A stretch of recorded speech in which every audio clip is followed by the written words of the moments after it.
Isang maganda, mapagpala, mapagbiyaya at makadiyos po ng maga sa bawat isa. God bless us all. Ang papala nawa ng ating Panginoon ay sumasa atin lahat.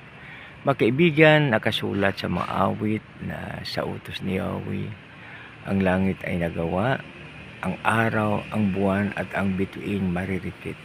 So dito mga kaibigan, na papahiwatig na lahat na kailangan natin ay di-create ni Lord. At bago tayo i-create yung tao, kasi ika-6 na araw yung tao, tapos 7 nagpahinga po siya, no?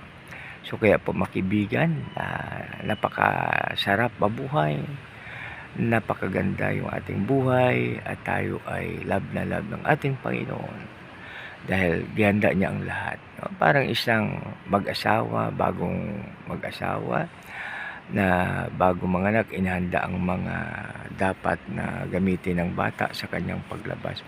Ganon din po tayo mga kaibigan. Kaya pagising natin sa umaga, huwag natin kalimutan ang ating duty first, God first, no?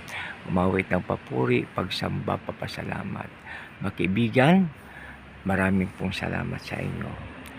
Mga kaibigan, sa umagang ito, alalahanin po natin ang ating tungkulin sa ating Panginoon.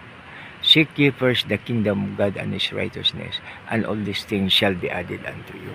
Unahin po natin ang karyan ng Diyos at kanyang katuwiran, at ang lahat na lahat ay idadagdag sa atin. Isang mapagpalang umaga sa bawat isa. God bless us all.